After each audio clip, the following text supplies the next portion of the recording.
What up, Fight World? It's your boy Ego, and I'm back with some more boxing. Rest in peace to the GOAT, Kobe Bryant, Black Mamba, Mamba mentality for life. Everybody put hashtag Kobe. Put hashtag Kobe in the chat. I'm going to light a candle. Terrible news.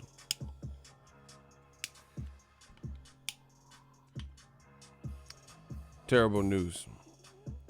We're going to light one up. Light a candle up for the GOAT. Get this streaming.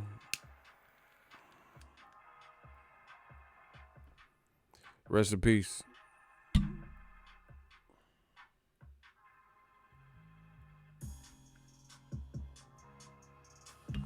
Man, if you know anything about me, you know I like in basketball two teams, Golden State Warriors, and I'm a Lakers fan just because it's a Cali team.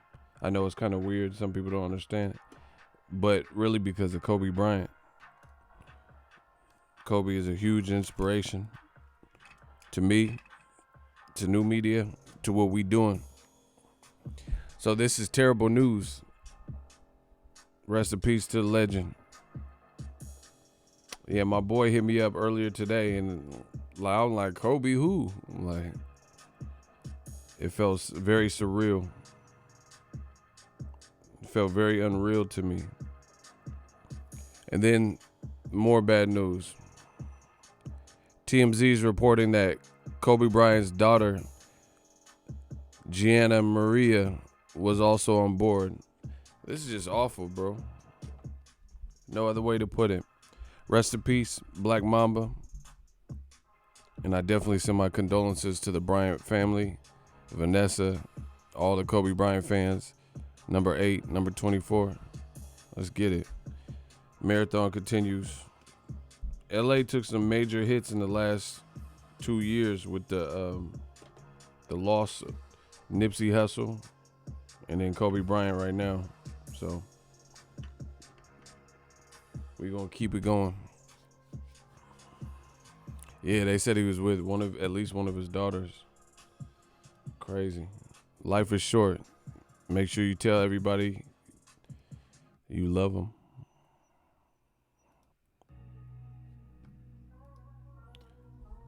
Let's see what everyone's saying. They have the Lakers colors up. That's dope. Rest in paradise. This is surreal. I've never been shocked at a celebrity death. Yeah, it was out of nowhere. I know LeBron just passed Kobe's record, and then 24 hours later, he passes away. Insane. But I don't, we're going to keep it Mamba mentality. I don't want the whole stream. We're going to still have some fun and talk about it. I almost didn't do this stream. I didn't want to do the stream. I was just going to chill. 2020 is off to a bad start just because of this. Everybody put hashtag Kobe.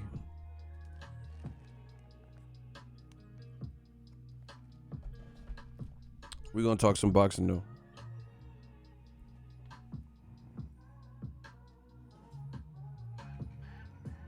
Yeah, let's get it.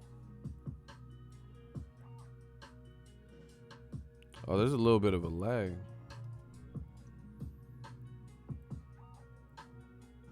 Yeah.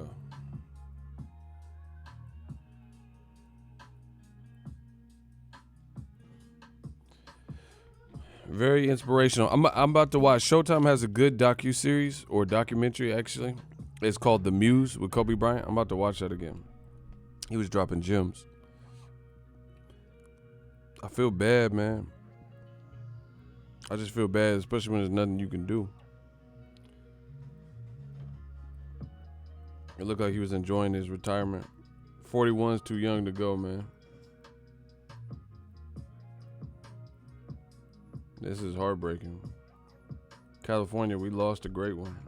Philadelphia lost a great one. Shout out to Ronald Finkley. Rest in heaven to Kobe. Facts. Yeah, Kobe, he just had a different level of ethic, like work ethic.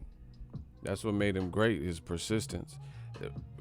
Actually, that's what I'm saying. I learned a lot from Kobe, the greats that came before me. That work ethic is everything. That mentality. Because if you remember when he came in the league, some people thought he was going to be a bust because I don't think he put up crazy numbers or crazy stats. But he went back to the drawing board, came back, and he had that clutch gene. They can't teach that. You either got it or you don't got it. You know what I'm saying? I mean, you can do stuff to work on but certain reflexes and instinct, it's almost like animal instinct. That's why you Black Mamba. Let's get it, man.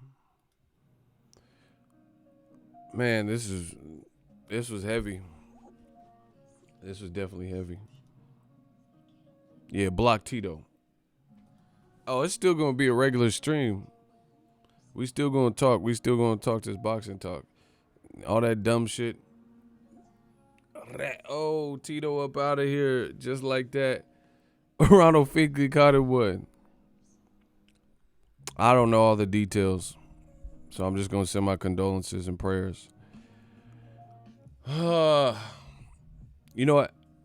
Before I get started, because this is bad. Like for my streams, energy is important. Like you see me doing the roll call and stuff like that. I just want to do a moment of silence for the GOAT. Everybody just bow your head. We're going to do a moment of silence for Kobe Bryant. Starting now.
Amen.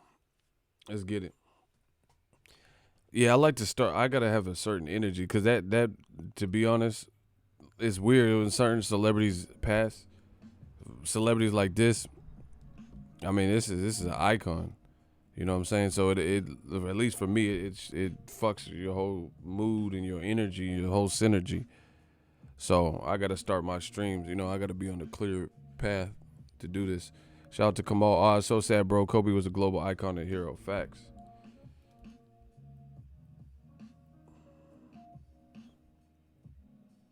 This man said, "What's my source?" You better get out a little bit more. He said, "What's my source?" Okay. For Life One Deep. Yeah.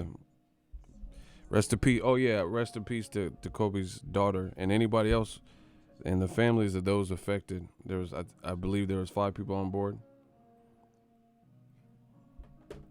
But yeah, I gotta start my stream with certain energy. And the news I heard wasn't it. So let's keep going. Smash the like button. Rest in peace to Black Mamba, the GOAT. The marathon continues, and we're going to keep that Mamba mentality alive. I promise you that. Yeah, we're going to keep that Mamba mentality alive. Persistence, perseverance, that winning mindset, that clutch gene. We got that. New media. As long as we breathing, we're going to keep that Mamba mentality alive. Bet that. Let's get it. Now, Anthony Joshua. Somebody going to get this work. They took Black Mamba. Somebody going to get the work. Anthony Joshua sounds completely devoid and deluded of any like logical, rational thinking as it pertains to a Wilder fight. Deontay Wilder is fighting Tyson Fury. We know this. We know this. Everybody knows this. Joshua knows this. Eddie Hearns knows this. But yet and still, Anthony Joshua keeps acting. Bro, I gotta do it like Radames. What's the idea? You telling the cops I killed Raheem. Man, I didn't tell 509. I didn't tell the cops. Listen, why is Joshua acting as if the money just come in, bro? Salute to you for showing respect. I got to. That's the GOAT, bro. That's Black Mamba. This one hurts. But like I said, we got to remain strong. Condolences to the family. And we're going to keep that Mamba mentality. I'm not going to forget what I learned from Kobe. Bro, he influenced millions. I'm not going to forget these teachings. So I know what to do next. Marathon continues. But what is up with Joshua acting like he's unaware? Please let me know. Like, why is Joshua acting like he's like it's unbeknownst to him that Wilder is fighting Fury February 22nd? Like, he keep talking about stealing Wilder and I want to fight Wilder next. He said Deontay Wilder is fighting Fury for 2 and 3, basically 2 more fights, a trilogy, and he wants to jump in the mix and throw a curveball. Bro, wait. Hey, the UK, y'all got to just come correct, man. Like, when I say UK, I'm saying that loosely. I'm saying UK in regards to boxing. The UK in regards to boxing looks absolutely desperate. Bro, they look desperate, and it's a terrible look. From my view, it's a terrible look what we're seeing from some of the staple heads, like staple figures of UK boxing. Like, I'm just here every day. I wake up to more like just weird comments and commentary. And make sure you guys smash the like button. We got to get that Mamba mentality. I got to get it cracking. I'm just it's acting weird, like, and I don't even understand what the game plan. I don't understand what the game plan is with this stuff. Like, it sounds like a dog got hit. Anyway, I don't understand what the game plan is. It seems extremely weird that AJ is acting like there's no trilogy set up.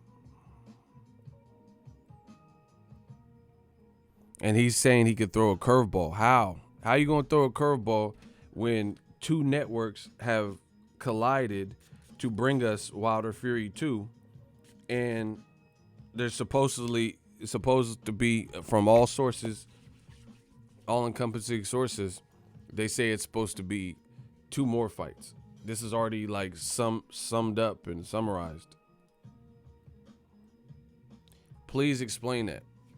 Please explain how he's going to jump in the mix. I'm like so lost right now. This is the epitome of clout chasing. This is the epitome of clout chasing, people. You've seen it right here in the flesh. Knowing a guy is booked up contractually, and then you decide to overly use his name. I mean, where do they do that at? To me, that's weird. That's weird. You know for a fact that Joshua knows for a fact that Wilder is booked up. Tyson Fury's booked up. I keep seeing, like, Eddie, like, hold on. I'm going to show you.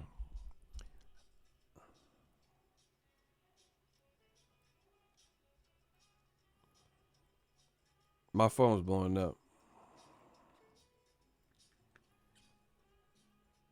My phone's blowing up. Rest in peace, bro. Mamba mentality. We sticking with it. My phone is blowing up, man. All I can say is rest in peace and condolences to the family.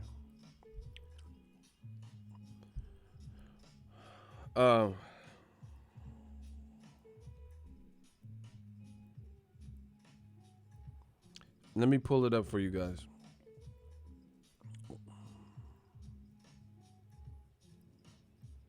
Oh, here it is. All right, look. Eddie Hearn explains why Tyson Fury Anthony Joshua would not happen in the UK following a gigantic offer by the Saudis. 150 million each in Saudi Arabia or 40 million each in the UK. Bro, what is this man talking about? Oh my God. What is he talking about, bro? Somebody got to help me understand it. Anybody from the UK in the chat? Y'all got to help me understand this.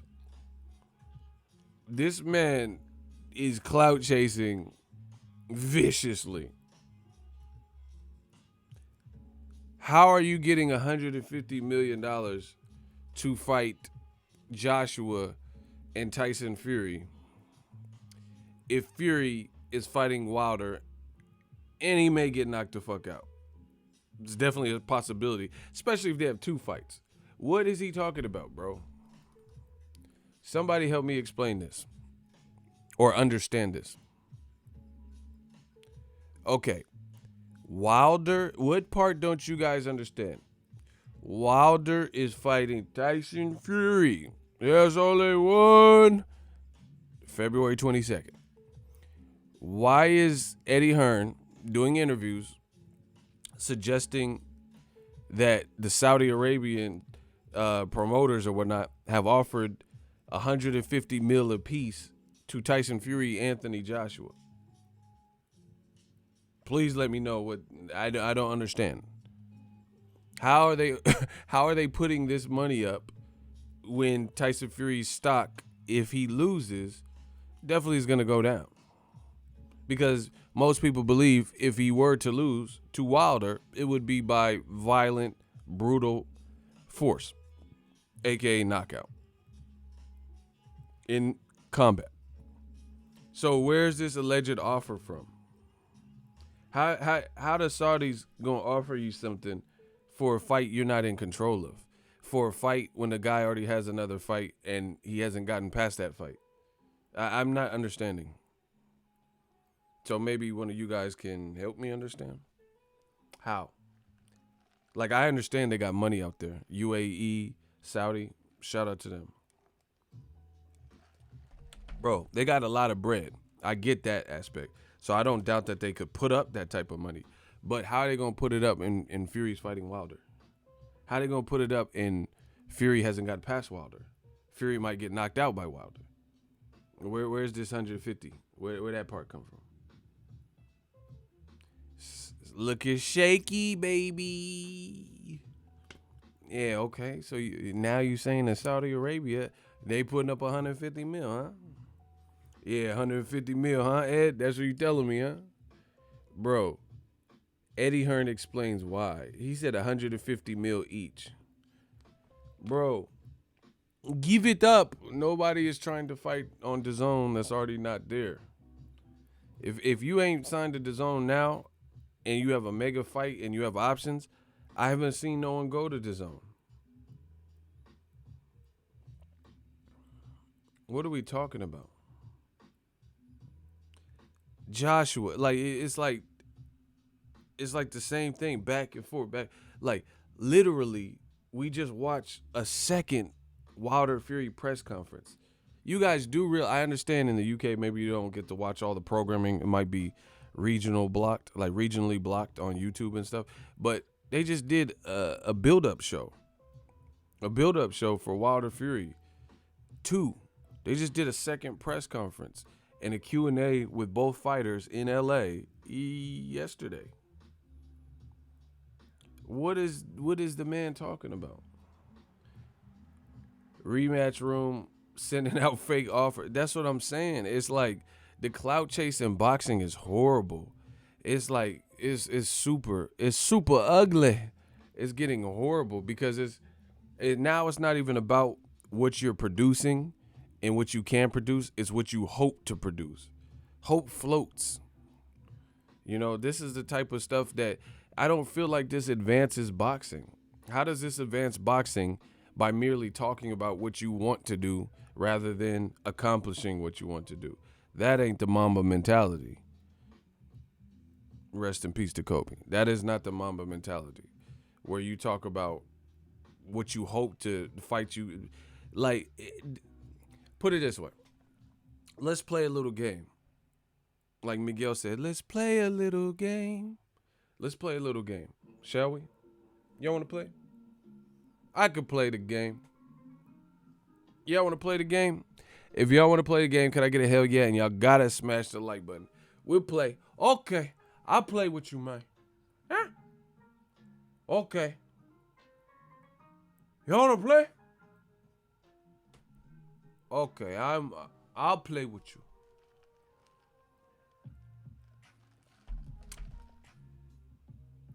If y'all want to play the game, can I get a hell yeah in the comment section? I'm ready. Ego, remember when AJ was claiming the A side? AJ looking shaky, bro. Shake and bake. He looking Ricky Bobby-ish. This look like shake and bake. Shake and bake, hell. Shake and bake. Nah, y'all gotta wake up. I know y'all down in spirits, but we gonna work through this. Y'all gotta wake up. Let's get it.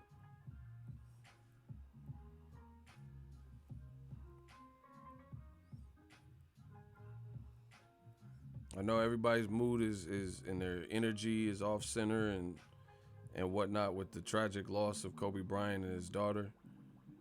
But this is what he would have wanted. I mean, I don't know him personally, but I feel like he's a fighter. He's a warrior. Even though he played basketball, he's still a fighter. Fought through injury, fight through adversity. You know, we scored 81 points. I mean, we got to do the Mamba mentality. That's what gets us to the next level. So let's play a little game. How many imaginary fights has DAZN recently in the last, what I mean by recently, like 8 months or so, last 8-10 months, how many imaginary fights have they, like, I guess suggested or talked about in any type of detail, made graphics for? I'm going to start listing some. If you guys can think of ones I haven't listed, leave it. So DAZN, these are fights that they haven't done, that they've made graphics for, that they've like teased and you know, talked about and stuff like that. Joshua Wilder, nowhere near close to happening, but they keep talking about it. Joshua versus Tyson Fury. Again, same situation. Nowhere near happening. You have to get through 2 Wilder Fury fights before that probably would even happen. That's already 2. Dillian White and Andy Ruiz. Dillian White and Deontay Wilder. We're up to 4 now. Oh, that's 4 fights that DAZN and Rematch Room and stuff keep talking about that isn't happening, or it doesn't look like it's even anywhere close to happening. Ryan Garcia and Gervonta Tank Davis. Ryan Garcia and Devin Haney. These are fights that keep talking. I keep hearing people talk about Tevin Farmer and Tank Davis, right? I've even heard some talk here and there about Dillian White and AJ. Bro, I'm running out of fingers. Like, this is becoming. I've heard about Canelo versus Jorge Masvidal. They did a graphic for that. Canelo versus Andrade. Canelo versus Charlo. They did graphics for all of these fights. Triple G versus Canelo 3. They did graphics and talked about and teased all of these fights, yet none of them have happened. Y'all don't see the problem here? You mean to tell me you guys can't see the fucking problem? Bro, Canelo's not fighting Masvidal. Canelo's not fighting Mayweather. Canelo's not fighting Andrade. Canelo's not fighting Charlo. Canelo's not fighting Beterbiev. Bro, you could go down the list. Triple G's not fighting Andrade. Triple G's not fighting Charlo. Triple G hasn't gotten Canelo. Triple G's not fighting Derevinchenko. Dillian White, Andy Ruiz looking like a bust.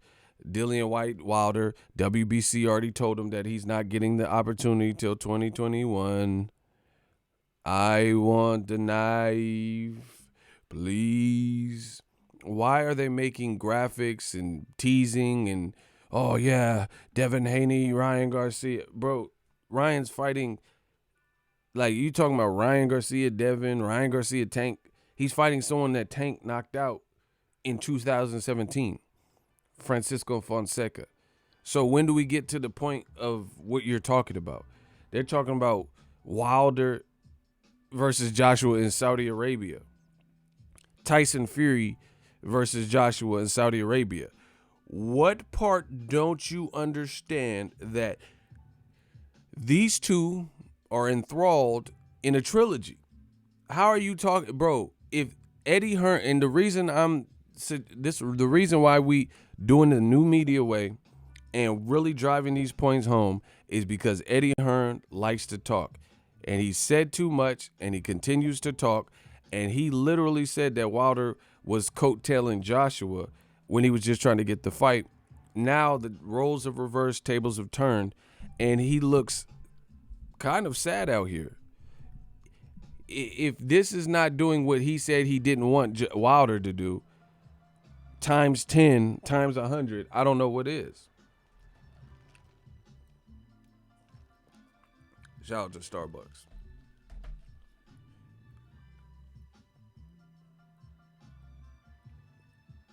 You see the fans turn on Hearn for the Tyson AJ comment? Nah, I ain't seen it. Bro, when on DAZN, as an organization, as a staff, as a company, as a record label, and as a motherfucking crew, are we going to get to the fights that they keep talking about? Ryan Garcia, Lomachenko, all that. Bro, it is talk. I don't want to talk. I don't care about talk. Yes, I talk boxing. Yes, if you have an event worth a damn and it's good for boxing, I always talk about it. I always try, even some of the up-and-coming people, I always try to give you boxing talk, but I don't want to talk with no end result. See, this is why Al Heyman and PBC are getting a lot of hate, because they actually have a structure and a succession plan, and plus Al Heyman's a black advisor in America, so you know that comes with the racists ain't gonna like that, the biggest ain't gonna like that, they're not gonna like new media, but fuck them, right? The bottom line is Danny Garcia fought Ivan Redcash. Am I blowing this out of proportion? No. He looked straight. He looked good. He looked solid. He kind of tapered off at the end. But guess what? That was an expected tune-up in the first month of the year, facing a southpaw when he might fight a southpaw, Errol the True Spence, or Manny Pacquiao. Am I mad at that? Absolutely not. Redcash was coming off a Devin Alexander performance. He looked good, stopped Devin, something Amir Khan didn't do, something Sean Porter didn't do, something Maidana didn't do, and other people that Devin Alexander had fought. Randall Bailey got cracks, but he didn't stop Devin Alexander. But Redcash did. So that cashed him in and led him to his next order of business, which was to get whooped by Danny Garcia. But again, similar to Andre Ward fighting Kovalev, Andre Ward re-upped with HBO, and it was a 3-fight deal, 2 tune-ups, 2 voluntary fights of your choice to acclimate by moving up from 68 to 75. The third would be the crescendo, a.k.a. fighter champion Sergey Kovalev fight. Boom. You see? So when it leads to something, I don't really mind it. I don't mind it. I don't mind when it's not every fight's going to be the most difficult, dangerous, blockbuster fight. I get that. It's boxing. The guys would have a very short shelf life if it was just like some Kumite type of every fight was, kill or be killed or something. I get that. But it has to lead to something. DAZN, in my opinion, structurally in boxing, they got to figure out some kind of succession plan, because none of this shit leads to nothing. Who want to rump? Who want to rump in the hot seat and discuss these points? Tell me what it leads to when Canelo said he wanted to unify 160, There's at least one champion on DAZN at 160, Boo Boo Andrade, that he could fight. And then all of a sudden, he said, I'm fighting Kovalev at 175. I thought you wanted to unify the division. Triple G got the belt. He shouldn't have it, you know. But there's the second option. They talking about Canelo versus Ryota Murata. Bro, get this shit out of boxing.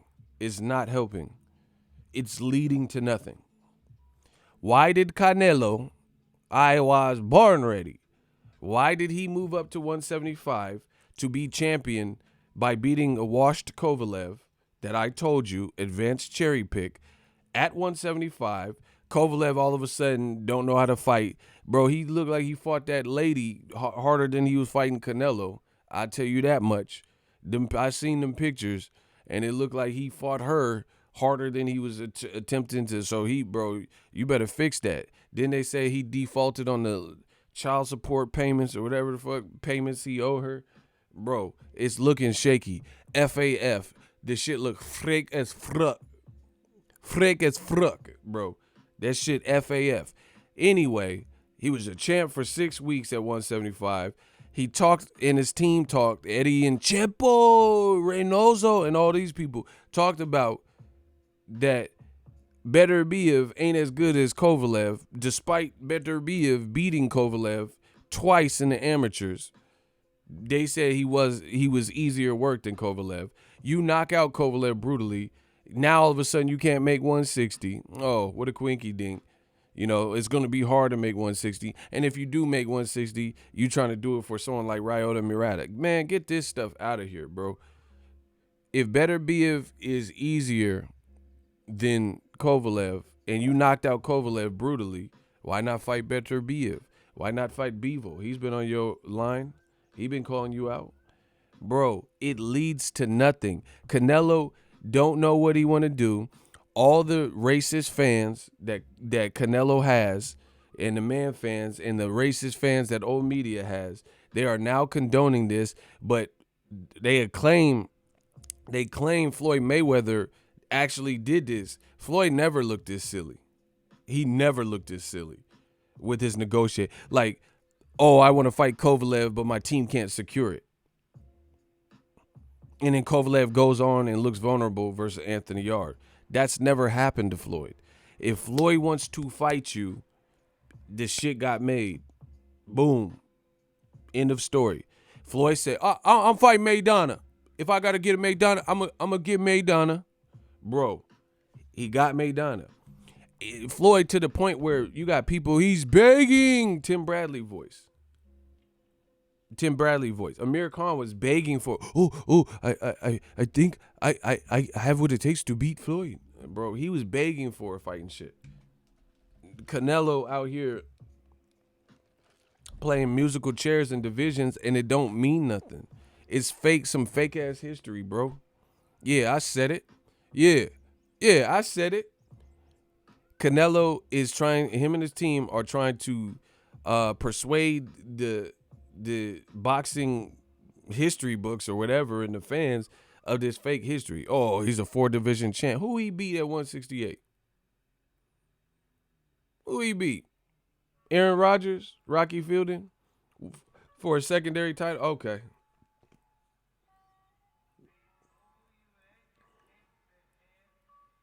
Okay. Bro, he fought Rocky Fielding. That's his history. That's his 3rd division. It's looking shaky, bro. Anyway, the bottom line with these DAZN fights, what does it lead to? Like, why did Canelo go up to light heavyweight? Please explain that. That Amir Khan impression had me crying. Eesh. Oh, I think I could beat Floyd. Like, bro, okay.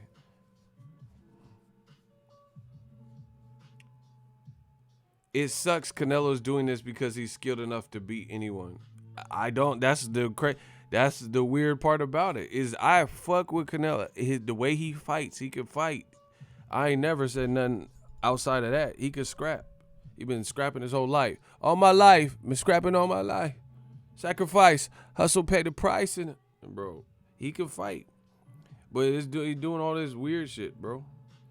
Canelo goes for the weakest links, never cleans up. But then his team, the Canelo Man fans, they get mad at me and shit. Oh, yeah, man, you're racist and all this stupid shit. Canelo's the one that said he wanted to unify middleweight. So you mean to tell me, out of all the fights that Canelo could possibly fight, you want to see him fight Ryota Murata? Bro, Mr. Honda is coming to America. He probably in America right now, like Eddie Murphy. He in America right now, meeting with Golden Boy. They trying to make this fight in Japan on a Sunday in Japan, so it comes on at a reasonable time in America. Bro, this shit is not finna work. What is this doing? No, he might fight Ryota Murata. They're in serious talks or some shit. Bro, Murata, this motherfucker fighting Ken and Ryu. Hadouken! Hadouken!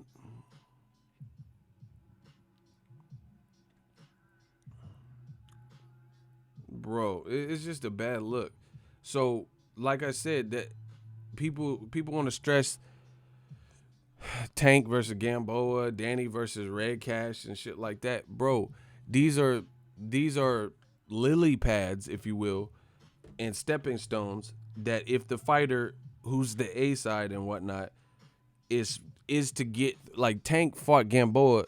That was, bro, Tank fought 3 times last year.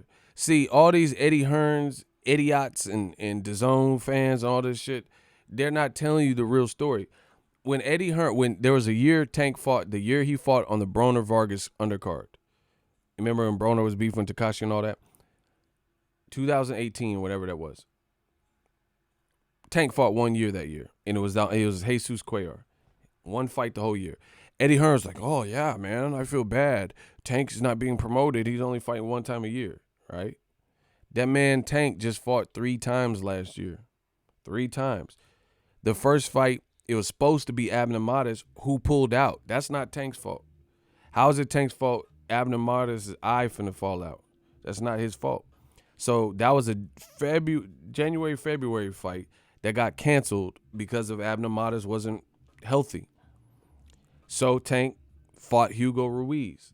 Once again, old media play fucking dumb and act like this is Tank's, like he just chose Hugo Ruiz. Bro, they had to replace a last-minute replacement to Abner Mares. So whoever it was going to be. You know, Usyk fought Chaz Tablespoon. You know, but when it's a black fighter, all of a sudden it's exponentially different. Abner Mares pulled out. He wasn't healthy. End of story.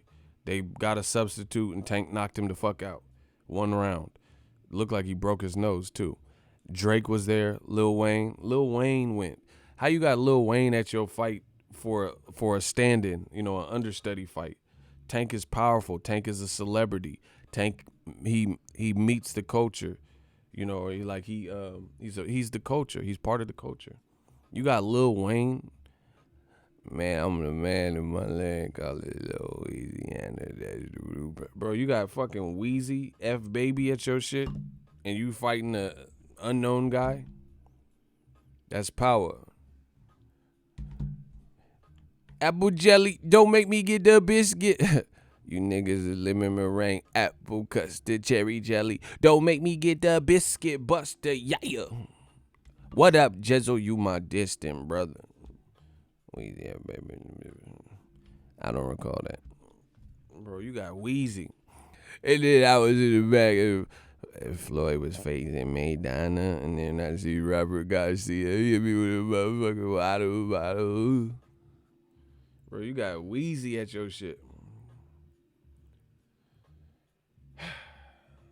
Let's continue.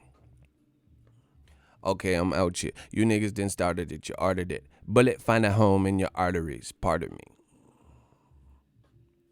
So he fought 3 times.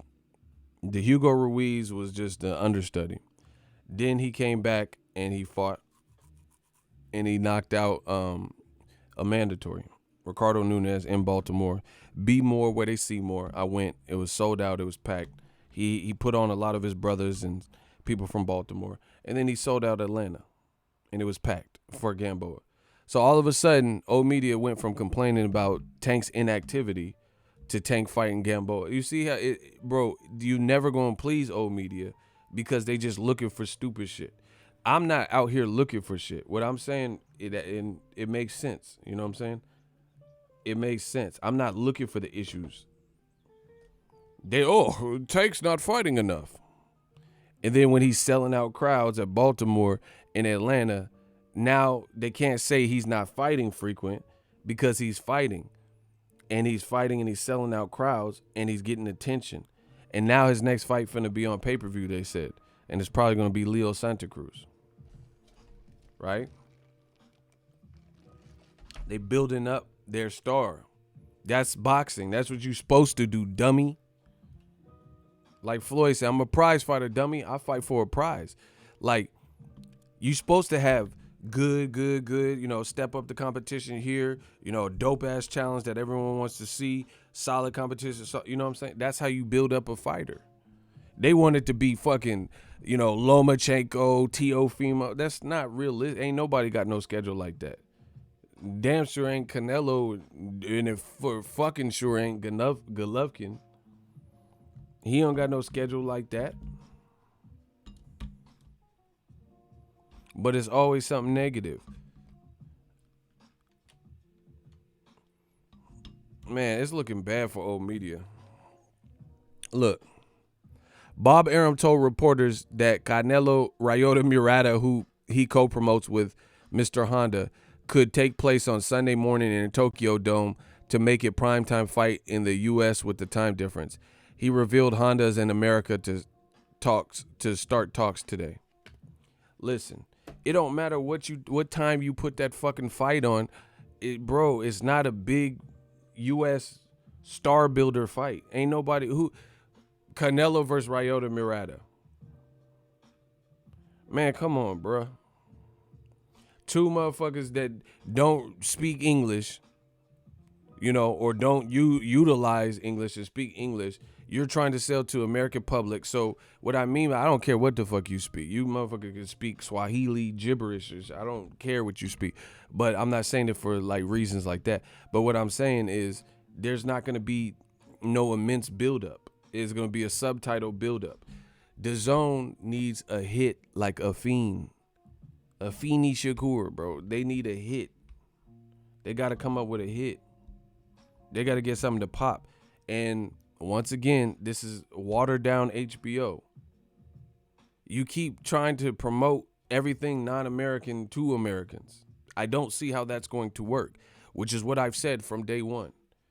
Canelo's not comfortable enough with the English language where he can understand it and he speaks English, but he do it on the low. Like he don't really, come out and do full interviews in English and stuff like that. So you got him versus a Japanese guy, and I actually don't know if he speaks English, but I don't recall him speaking English during the Rob Bryant fight in Las Vegas.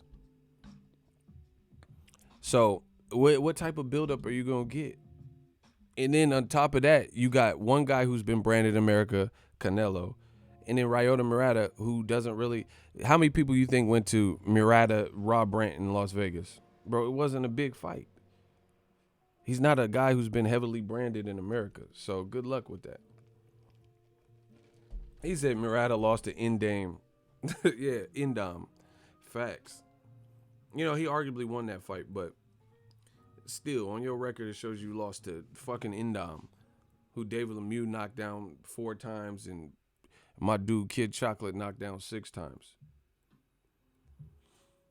Bro, they need some help. DAZN, he needs some milk. DAZN needs some milk right now because I don't understand the vision. Again, this stuff, when is it going to lead to something? When is it going to lead? And then what they tell you is maybe finna lead to is bogus. Like Canelo Triple G, I'm off that fight. Canelo Triple G 3, I could care less. Bro, Triple G versus Cez Meta. Really. That's like, bro, it's like they just coming up with random names. They just coming up with random names and expecting that to be big event. That's not you really haven't identified your marketplace.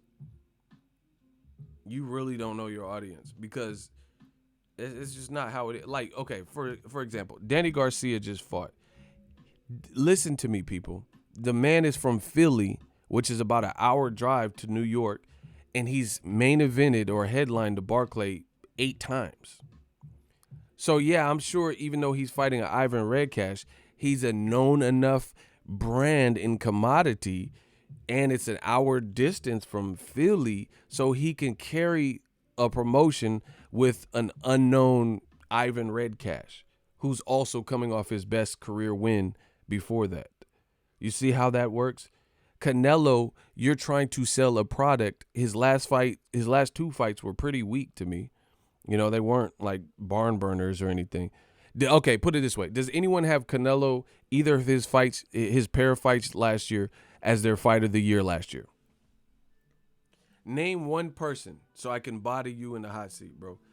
Who has Canelo Jacobs or Canelo Kovalev as their fight of the year out of all the fights that happened last year? I ain't heard nobody say no dumb shit like that. You had Spence Porter, which is my fight of the year, Hurd versus J-Rock, Donaire versus Inoue. Bro, I could think of several fights that were better than that shit. Areola Kalnacki. Shit, Keith Thurman, Jose Cito Lopez was a better fight. It had some action, twists and turns and drama. Pacquiao Thurman was better. That shit was weak. Both Canelo fights weak as a motherfucker. That shit was weak as 7 days. In my opinion. That's just my opinion. And then now, once again, Canelo lost star power, like I've been saying, and he lost momentum, and he had to wait for UFC 244 to preclude, and he had to wait for the BMF champion to be anointed before he could even walk out, and he had to re-warm up. That shit was weak.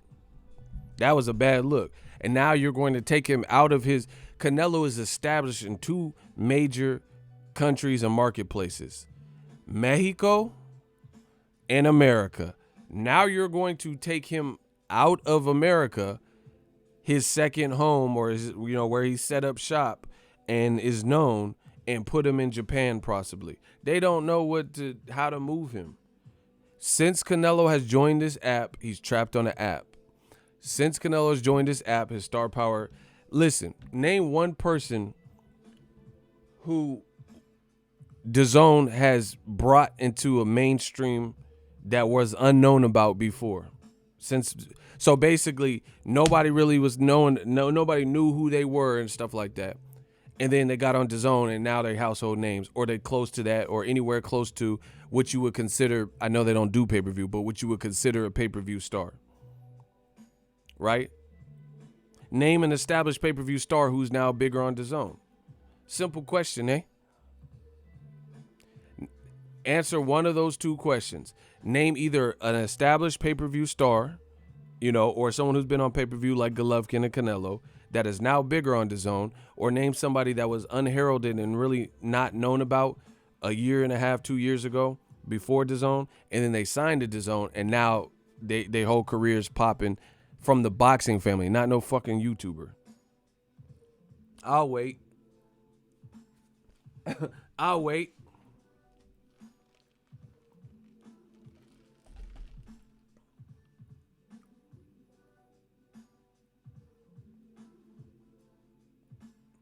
I don't answer none of y'all questions because y'all ain't answering mine. And I asked first. Fuck that. I ain't answering shit. Somebody answer my question. This is my show. We doing it my way. Like Usher, like Frank Sinatra. We doing it my way. Name one of those 2 answers. Name somebody who is now closer to pay-per-view star power or a household name fucking with DAZN, or somebody who was already on pay-per-view and is now bigger on DAZN. You think Canelo's brand has grown? I'm not saying you don't have no fan at all, but I'm saying is he bigger? If he's bigger, then he should be doing better numbers than he did with Golovkin, Cotto, Julio Cesar Chavez, Floyd. You know he's not bigger. Bro. So, like, I can't feel sorry for Andrade in this equation because they said he just signed a fourth or multiple fight deal. Bro, you got a title shot, and it was supposed to be a good one with Billy Joe Saunders. He failed a drug test, not your fault. But then you fought some African, Walter Katandakwa, who I've never seen again since then. Bro, he fought Michael Blackson cousin. Try again, the pink motherfucker. Do you know? Yes, Murusaka. Do you know who you're dealing with? No, I do not have no goddamn receipt. Bro, you fought some random African dude because they had a, last minute situation and they ain't gave you nobody sense. So it don't help you. It don't help your brand like get to household status.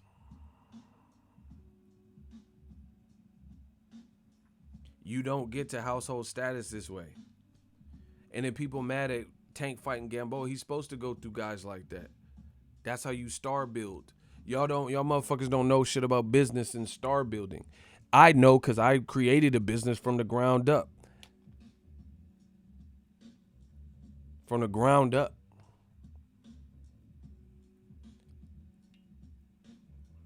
So you have to. That's it's star building. That's what PBC is doing for the fighters. They are star building a star. They we're gonna get to some like welterweight. They gotta fight because the guys are already at that level where now people are craving it. I don't know what PBC has in store, but I promise you we're gonna get another good welterweight fight, like a major welterweight fight. It just has to happen. It has to happen.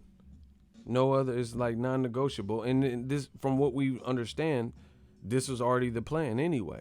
So it's gonna be Errol versus Pacquiao, Errol versus Danny Garcia, Errol Sean Porter 2, Keith Thurman, something.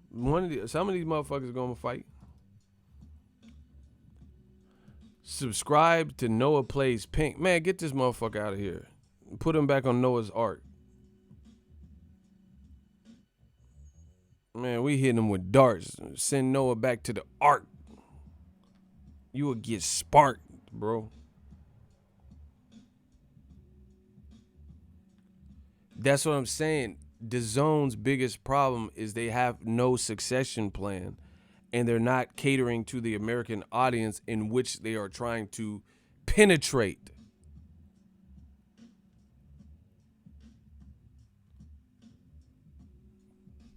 You keep making these monkey-ass fights that aren't anything that Americans want to see, expecting Americans to gobble it up. And then to make it worse, this is how foolish this DAZN like business model is. You got if cancel Sky Sports and then go to the UK, have DAZN UK, then you might have some success because DAZN UK, a lot of these Eddie Hearn fights, maybe these motherfuckers would buy that for £10 or something. You get what I'm saying? For £10, they might get it. But now Sky Sports is reaping the benefits. So Eddie Hearn again is a double agent. If you had DAZN Mexico, all right, now you might be talking because if Canelo's fight were now distributed through DAZN Mexico, then that could do crazy numbers for you. So that would make more sense. But the main country and market you are trying to explore and penetrate is the United States of a fucking America, the United States of new media, and you're not giving the fans the types of fights with the fighters that would help you achieve that. They refuse to make Canelo fight Andrade. They refuse to make Triple G fight Andrade. They are not making Canelo versus Charlo. They're not making Canelo versus a Mexican fighter, which would do good in America. Canelo, David Benavidez, Canelo versus Zurdo Ramirez, a cross promotion like that. Okay, so you're going to fight on the Mexican dates, but you don't want to fight a Mexican. But you fought Julio Cesar Chavez, who lost to Sergio Martinez, had discipline issues, and you did over $1 million fucking with him. So you don't think you could do some solid numbers with Zurdo Ramirez with David Benavidez, but they're not even looking. They don't want to. They don't want to challenge Canelo, bro.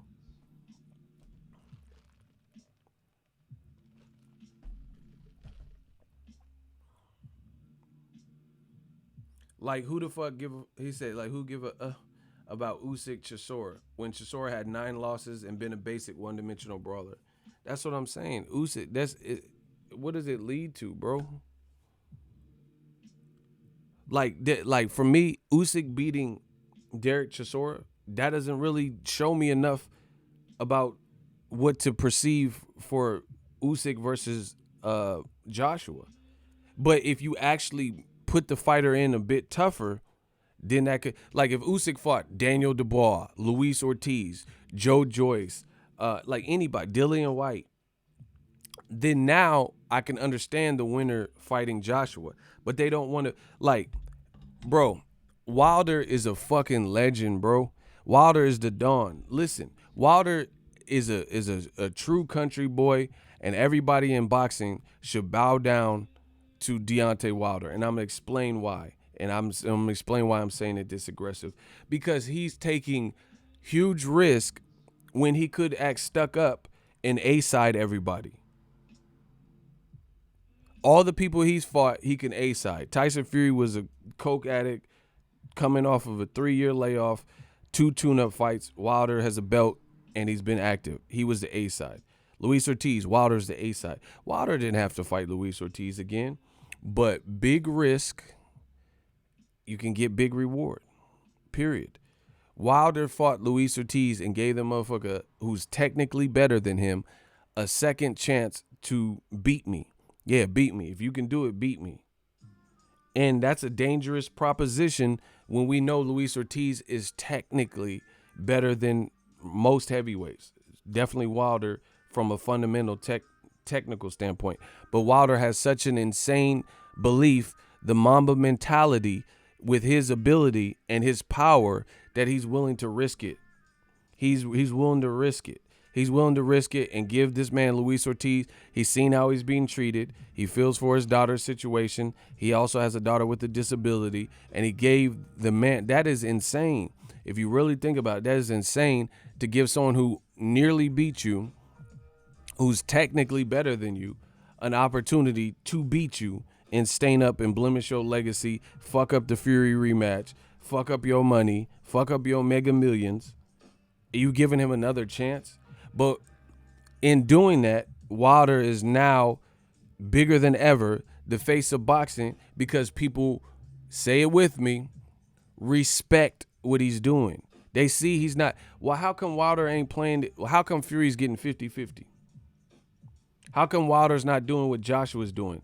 Oh, yeah, meet with me. I deserve 70. And, Wilder have 30. Bro, Wilder's not acting like a weenie. He's not doing it, bro. He making the fight. Luis Ortiz, his side is getting compensated appropriately, and they not complaining. Tyson Fury not complaining. He's working with another network. He's working with another promotion. Bro, Wilder is the man. But I'm sure if Wilder starts saying, oh my God, I deserve 90%. Tyson Fury, oh my God, he deserved 10%. Okay, at least give me 85. Give me 85%, and Tyson Fury can have the other 15. If he start doing all this monkey ass shit, then I'm sure it'd be harder to make the fight. Because Fury be like, oh no, I'm the Gypsy King from a long line of fighters. I deserve, the lineal champ deserves more than 15%. Bro, it would be a problem. He's not acting like a fucking diva, bro. Speak it, believe it, receive it. Canelo, I don't want to fight Golovkin. Like, I don't even give a fuck about the fight, but he don't want to fight him because he don't want to fight him, even though that would have helped your label. That would have helped DAZN last year before Triple G had long goddamn before he got his ass whipped by Derevyanchenko. Bro, if you don't see how the system with DAZN is broken, I don't know what to tell you. Before Triple G got his ass whooped by Derevyanchenko, the Canelo fight, even though I wasn't really checking for it like that, some people probably would have. But now people are off it because they seen Triple G. Bro, the ref had to jump in. Triple G looked like he was finna go down. Devinchenko was, you like it what you see. The motherfucker was coming with that heat.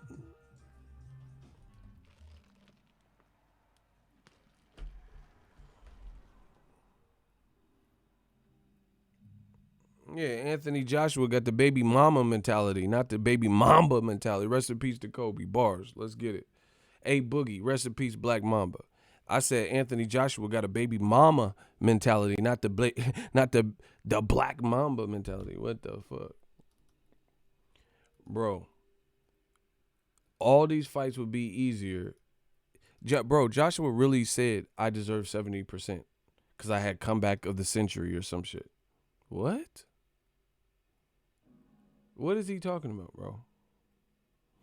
Bro, this man is scared. He does not want. This man is afraid. He is trembling. He does not want to fight. 70% because you got your belts back that you wasn't even supposed to lose. Get the UK boxing out of here, bro. This shit is too delusional for me. I just got to keep it real, keep it a buck. This shit is purely deluded.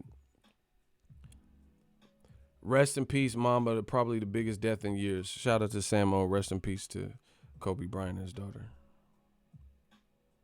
Bro, this man Joshua said he deserves 70. Man, what? What are you talking about, sir? How do you deserve 70% and your star power is fading? You just took a bad spill and lost. Man, what? You don't want to fight. You don't want to fight Wilder. And beyond that, who cares what percentage Joshua wants? You are not fighting him. You are now watching Mad TV. You're not. He's bro. That's that bullshit. Anthony Joshua wants 70% of purse against Wilder Fury winner. Get this man out of here, bro. Get him out of here. You a fake Kobe fan. Block him. Get him out of here too. Bro, this man said give 70%. Shooters, get rid of Vic Smart. He thought he was smart, but he really dumb. Block him. This man said give me 70% versus Wilder. What?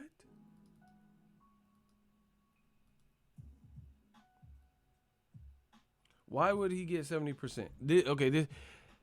He said this in response to Eddie Hearn saying that he has to give Wilder Fury winner 50-50. And Joshua didn't like that. He says, what's Eddie's reasoning? I don't understand why it should be 50-50. It was the biggest upset when I got beat. It should be the biggest comeback when I came back. I want it all. I want 70%. Just get him out of here, bro. That's it, bro. Joshua, I mark my words, he's not Lennox Lewis. He's not gonna make the splash that you want him to make in America. Bro, he said he had a comeback of it. He says they'll have to explain why not give me 70%. It has to make sense to me. It got to be right in my head. I'm going to war. I need to know what I'm going in there for. Bro, he doesn't want to fight.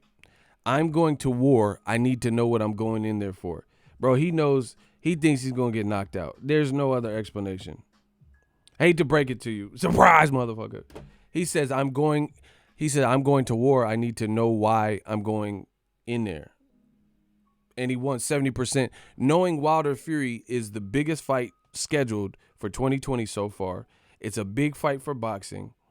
And you saying you want 70%. First of all, you're not even fighting Wilder. Wilder got to get past Fury. They have 2 rematches. He's done. The man is done. The man is done. He don't want to fight. It's not even a question no more.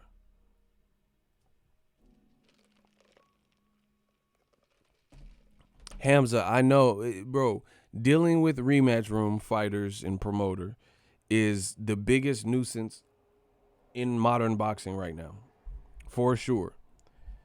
And so it don't make sense to keep talking. Everything's a contradiction.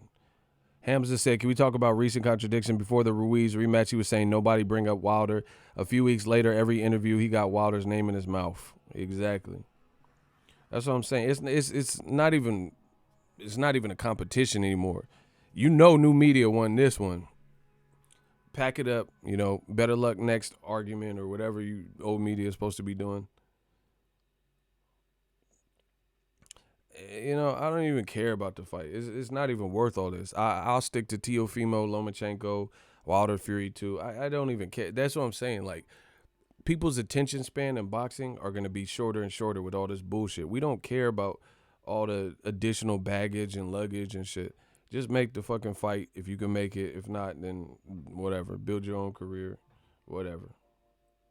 But 70% is asinine. It makes no sense. He don't deserve it. And, bro, it's just a nonstop clout chase with Rematch Room. They must be failing with DAZN. He says, Eddie Hearn explains why Tyson Fury versus Anthony Joshua wouldn't happen in the UK following a gigantic offer from the Saudis.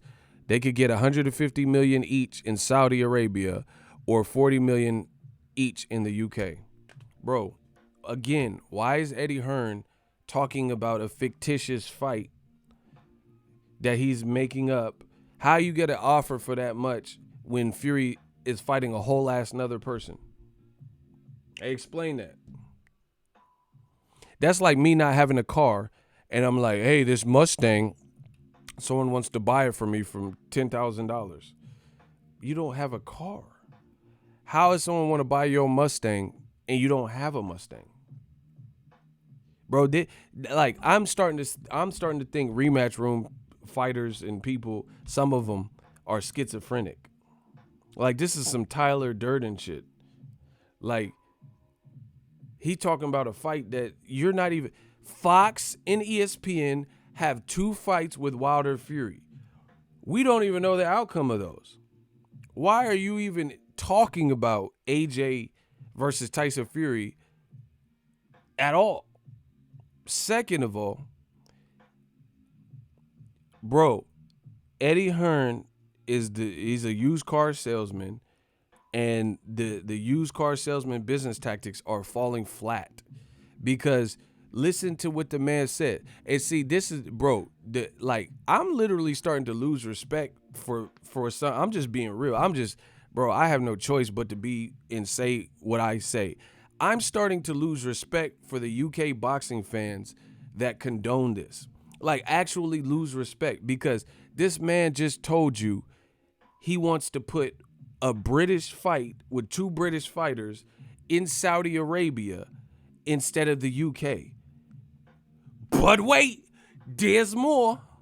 In addition, the man just said that Wilder, this was like 2018 or so, Wilder, he turned down $50 million to come fight on pay-per-view and get $50 million guaranteed flat plus 50% of the back end.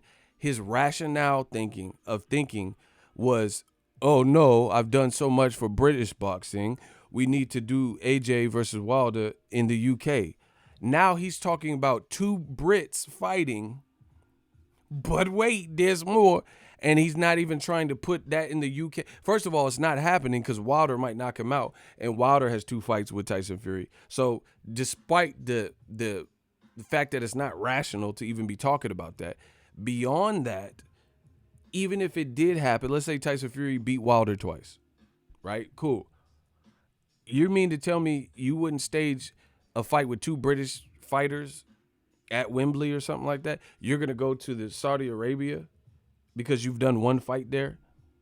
Bro, then you clearly all about the money. You don't care about the fans because you're going to make it more inconvenient. People got to take a 5-6 hour flight and go to Saudi Arabia with different culture, different customs, can't drink, can't do this, can't do, you know what I'm saying? Bro, it's looking a wrap. It's looking a wrap, bro.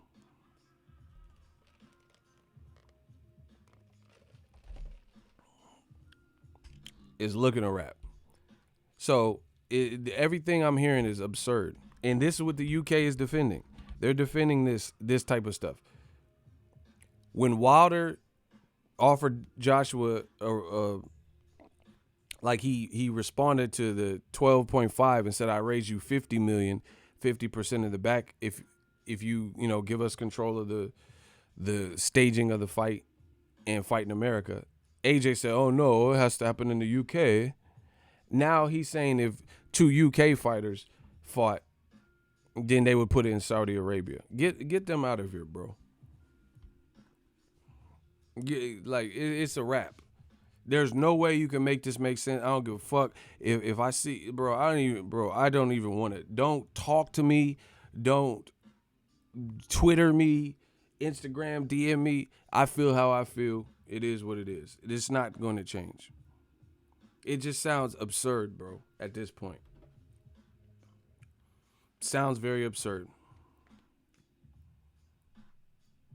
And then, like, now Eddie Hearn's in bed with the Saudis and trying to stage everything. There's another interview where he says he wants Wilder and AJ in Saudi Arabia. Where do you get off thinking you have the power to stage it in a location that you have a good relationship with the Saudi Arabia? Wilder don't have to fight abroad. He could fight here in America and make great money. Why I don't even understand. Like I said, this is people. This is desperation, people. This compulsive type behavior is pure desperation. There's no way that makes sense. Why Joshua lost like he did, and still feels him and his team feel that they're somehow in the driver's seat to conduct business and stage the fight where they want. And Joshua said, "Bro, this man really said, get him out of here, bro." Anthony Joshua wants 70% of the purse for the Wilder Fury winner. People said you ran in your last fight. It was a boring fight. How the hell you think you're gonna get 70% when Wilder and Fury are about to fight with two networks? It's gonna do big business. Please let me know how you think that's gonna fare. I don't see it. So to me, this is really just clout chasing. So they better get Logan Paul versus AJ or something, cause it's looking suspect. It's looking real bad.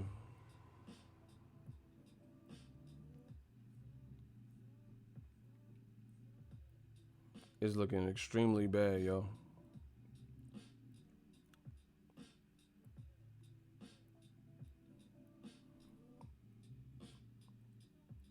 AJ was on PEDs. How you run for 36 minutes and never get tired. And that's the other reason why PED usage on different, it becomes harder in different countries and shit. So that's another reason why Wilder should fight in America. It's harder to police. Hold on, yo.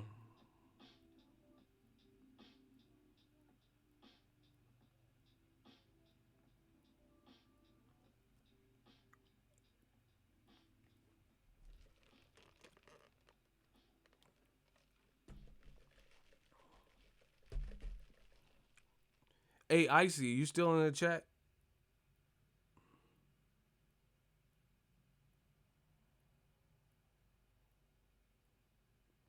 Icy, are you still here? Holla at me. I gotta ask you where something is you sent.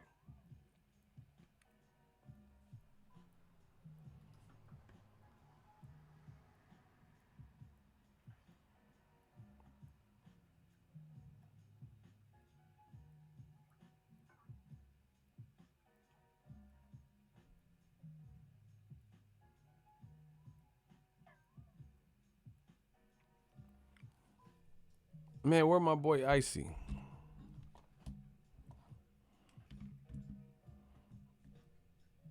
Where Icy at, dope?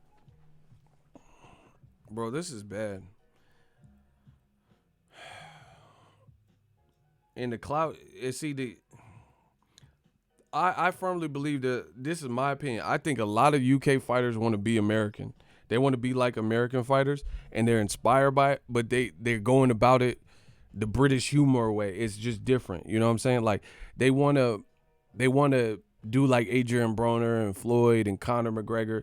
You know, people who have made impacts on American combat sports. But the way some of these UK fighters are going about the trash talk and the banter and back and forth, they're not doing it right. They're not doing it right. So in essence, it just makes them look crazy how they're going about it. Look, this is Tyson Fury's promoter Frank Warren rubbishes Anthony Joshua Wilder talks. This is a direct quote from him. Okay, because Joshua said we had a meeting about that. It has great potential to fight Wilder. I heard Wilder and Fury. This is Anthony Joshua. I heard Wilder Fury have a third fight lined up towards the end of the year, but I'll have to throw a curveball in there. Bro, that's not how that works. Frank Warren also confirmed this. Frank Warren says Tyson Fury, Wilder, and Joshua, they all have their 2020 mapped out. Joshua has 2 mandatories or he has to vacate a title. Tyson Fury and Deontay Wilder fight February 22nd, and the loser has the right to invoke a trilogy fight. That is in their contracts. Can things change? Of course, but it'll be expensive to do that, and I mean really expensive. Whatever this fight makes, Joshua will have to match it and get the loser to step aside. That will be millions upon millions of pounds. But talk to us about all the glib and about curveballs. It's all rubbish. Joshua knows full well he's talking nonsense. Is he trying to con the public? That's Tyson Fury's promoter, or one of them. So basically, let's say Wilder Fury. Well, let's say Wilder knocks out Fury. You would have to convince Fury to not fight Wilder again, despite if this is a big event and how much money he makes on paper. Listen to me, people. Bro, listen to what I'm saying. I got the sauce. They have a contract that the loser can stage a trilogy. Basically, they have a trilogy in place. Wilder, let's say he knocks out Tyson Fury. So now Joshua would have to convince and pay Tyson Fury to not rematch Wilder again. Wilder Fury is being staged Fox, ESPN, pay-per-view. So Wilder and Fury have the opportunity to make back-end money. And they'll probably make a good amount of it by this fight. So a third fight, depending on how this second fight is, if it's demanding or it was a great fight or whatever, then they could make even more pay-per-view back-end money by a third fight. You mean to tell me they're going to be able to convince Wilder or Fury to not get redemption and get that green strap back, get paid step-aside money versus rematching, and you get a purse as well as pay-per-view back-end money to an already, at that point, outstanding 2 fights. Bro, come on. That don't even make sense because there ain't no amount of step-aside money.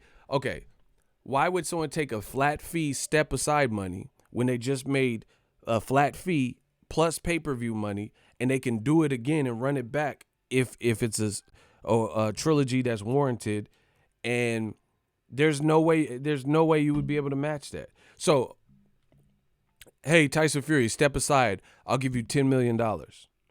But Tyson Fury could fight Wilder again, get a base rate, and if the fight is lucrative, then he's going to make a lot more money on the back end. How you going to match that? It's not even realistic. So once again,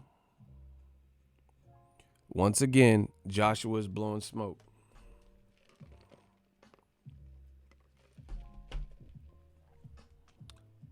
BDA Boxing Live block it. Oh shit, cursor caught in my body.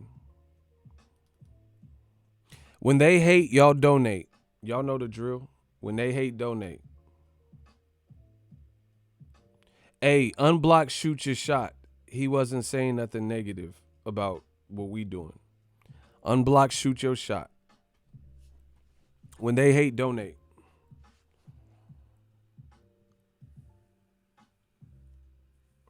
Bro, it's clout chasing. You know that shit's not happening. If Wilder KO him, he'll step aside. Bro, he's already been knocked out and he ain't stepping aside. Why would he step aside? And okay, bro, listen.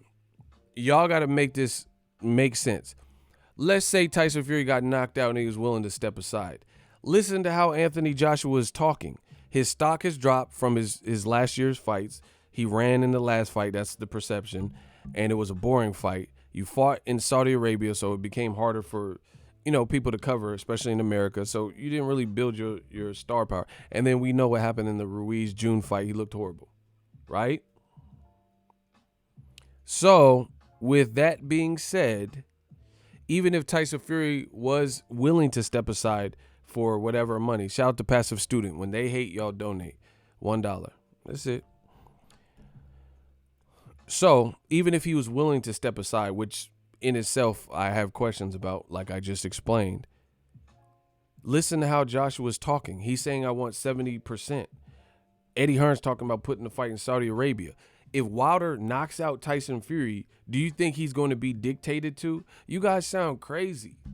Yeah, I know I'm not insane. You think Wilder is going to let Eddie Hearn, who he don't like, Joshua, who he don't like, dictate to him where the fight happens, argue about 70-30 when he's completely in the driver's seat? Even if Tyson Fury got knocked, if he knocks out Tyson Fury, bro, he's a megastar even more. So why would Joshua and Eddie Hearn, with what they've been saying, how or why in the fuck would they be in the driver's seat? So like I said, no way you slice it doesn't make sense. Even if Fury got knocked out and was willing to didn't want to fight Wilder again, and he wanted to leave all that money on the table for some fucking step aside money, Wilder's not finna allow Eddie Hearn and DAZN to dictate. And the other thing is this: DAZN is the only mark my words, they are the only company in combat sports out of the major ones that has ex-nayed the idea of pay-per-view. So that's another thing. Why the fuck would Wilder say, hey, I'll fight you on DAZN or whatever the fuck, and throw away all the money at the table on pay-per-view, and I just knocked out Fury a second time? If I got a taste of pay-per-view, why would I, and I had another fight that was worthy of a pay-per-view, why would I not want it to be pay-per-view? Why would I go to DAZN for some flat feet? Man, get out of here, bro. The best chance DAZN had to get Wilder was when they had that meeting, and they fucked that up. And John Skipper admits that. If you get a taste of that back end check, why would you want to go back to flat fees from another company that you don't even fuck with? Man, come on. Y'all got to think. This don't even make sense. This makes 0 sense. And if you just knocked out Fury a second time and proved the world that you the man, then your star power and stock everything has risen. It's going to rise to the top. So again, he would be in the driver's seat. February 22nd establishes the #1 heavyweight. I don't give a fuck about 3 belts. Who cares about all that? Because we know who you fought Charles Martin and shit. That was just clever planning. Put Charles Martin in there with Wilder. Give him a belt and put him in there with Wilder and see what happens. Stop it. So, more delusion.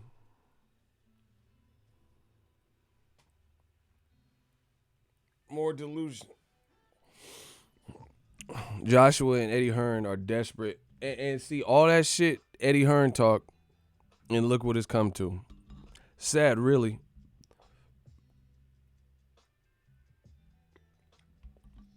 Who remembers when Eddie Hearn was asking people in New York who Deontay Wilder was? Who remembers that video? And he was playing game. Oh, nobody knows Wilder. Who is Wilder? Hey, sir, do you know Wilder? Who remembers the game? And UK was loving that, remember? The UK was loving it. Oh, yeah, proper banter, Eddie. You chat shit, get bang. You taught him, Eddie. Y'all was feeling that shit. Who remember that?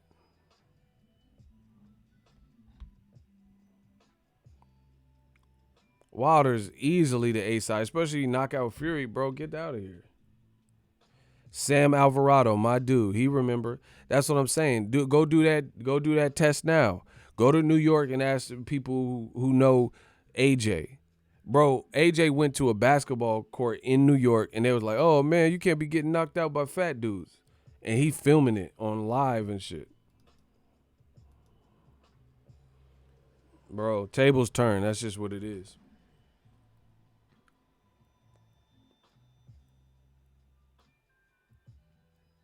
Tables turn.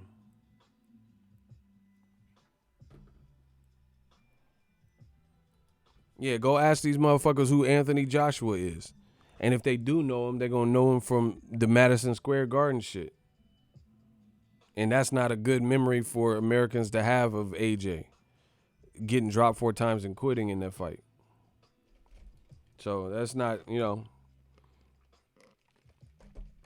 Wilder Fury establishes the number one heavyweight. And even look at most even old media, I told you we control the new media, we control the narrative. Most media, after Joshua lost in that fashion, they put either Tyson Fury or Wilder number one, and they have the other person number two, right? That being said, how if even old media,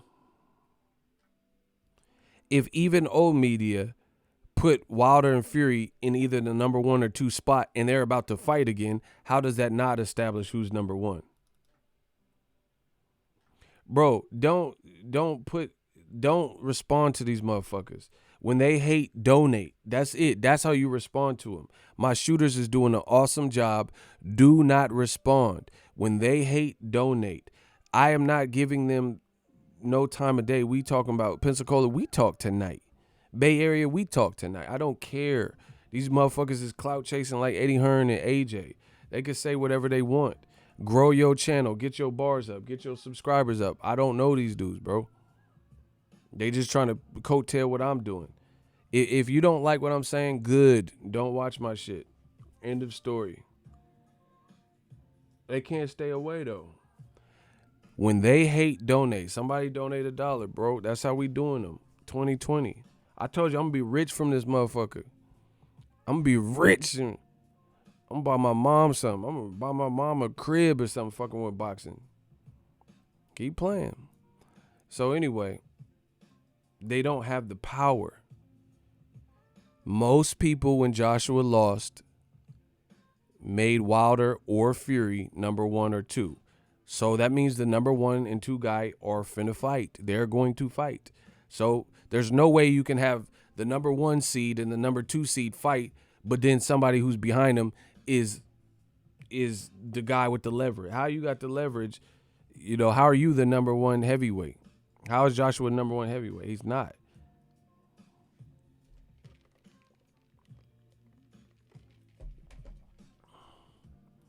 He said it's bad when you get your ass kicked so bad you can't cut your hair. I don't even know what that was about. Bro, I want to thank everybody for helping this new media movement. We did it, baby. We really did it. We really did it. Without a shadow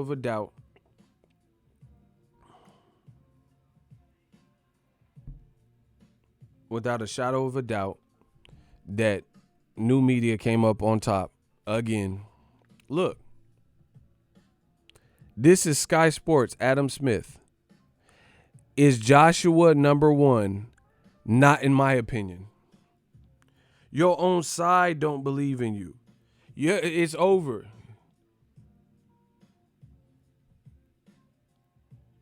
Felt Massey slightly, but other people at ringside thought Bryant pulled by a couple, so nothing. So he's positively move on. It's been a big 2019. We've just finished with a great next gen card.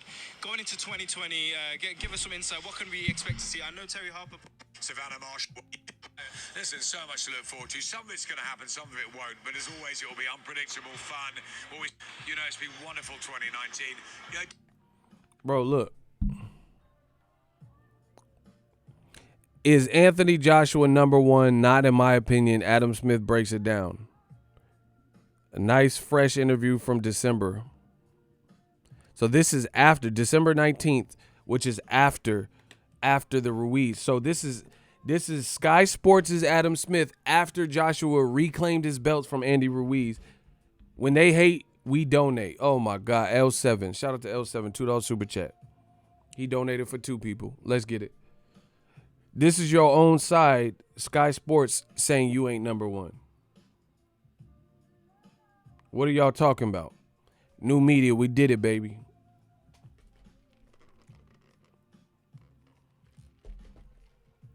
If Sky Sports don't even have you number one, and they biased as a motherfucker. When you hear the commentary in boxing, they biased as a motherfucker. They don't even have you number one. Why the fuck I have you number one? Man, come on. Shout out to LJ. Who next? I won. Who next? Who next? Bro, who next? New media. Who next? So again, what does this DAZN stuff really lead to? Like, that's what I'm struggling. I'm trying to figure out, like, what's the methodology? Canelo moves up to fight 75 and then moves down 6 weeks later. Now he finna fight in Japan maybe. Like, what is this for? None of this shit matters. None of this shit means nothing. You just wasting time. Imagine if all these fighters didn't have a third option of DAZN and they was either with PBC or Top Rank. Then we could probably get somewhere with these fucking fights. This shit is just in the way. This DAZN shit in the way until they at least restructure what they doing and modify and improve the vision. You just in the way. Because then if Canelo was on PBC or Top Rank, then you would have to fight Zurdo Ramirez or, there wouldn't be nowhere else. All this weird shit. What does this lead to? This ain't leading to anything. Like Triple G says meta. Who's that hyping up? What's that supposed to do? I'm supposed to be hyped for Canelo 3 if Triple G gets past Camille Szechuan, Sriracha, whatever dude's name is. That's supposed to do something. If Usyk beats Chisora, that's going to amp me up for AJ and Usyk. Man, get this shit out of here, bro. Eddie Hearn, he in over his head in America.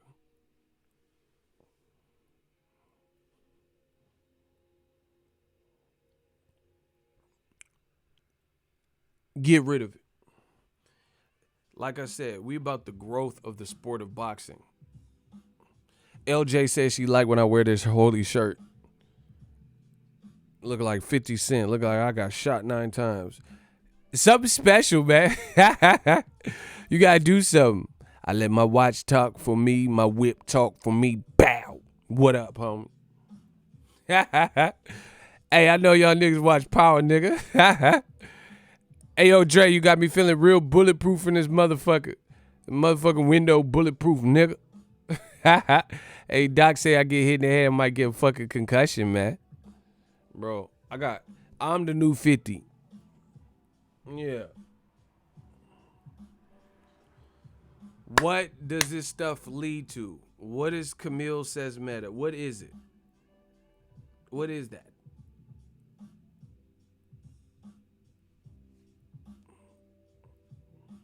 Who is that? Who is Camille? Somebody explain this. And DAZN is out here tricking. Canelo buying yachts. I was born ready. That motherfucker, he is not worth. And see, this is what I told you. This is what it could lead to: complacency. If you get in the bag, it's already a foregone conclusion. Do you really want to risk, your stock dropping and take a tough ass fight? I told y'all. This is what I feared, and now we're seeing why I feared it and why I speculate. But before, these fears hadn't been a reality, but they were just inklings, and I'm like, hey, this could go south, and now we're seeing it. Canelo is not, bro, he's the face of boxing? Hell no, bro. He not even doing face of the boxing shit. So the face of boxing go to Japan to fight and not even make a big fight, and he's losing traction. The face of boxing wait for UFC 244. And if you think about it, Nate Diaz and Jorge Masvidal love him. But they're not even the UFC's biggest star. That's not like even a Conor McGregor. Like Conor McGregor is, pretty much bigger than Masvidal and Nate Diaz in general. Because Masvidal even said, if we talking tomatoes and potatoes or shit, I'll fight Usman because I don't like him, but Conor McGregor's the bigger money fight. Canelo had to stand down to a great fight, UFC 244, but that wasn't even like their biggest star, which is Conor McGregor. It wasn't like John Jones, like one of the reigning, long-standing big stars. And then your own promotion ain't even promoting you. They promoting Jake Paul and, Bodies by Jake and all these motherfuckers better than they promoting you.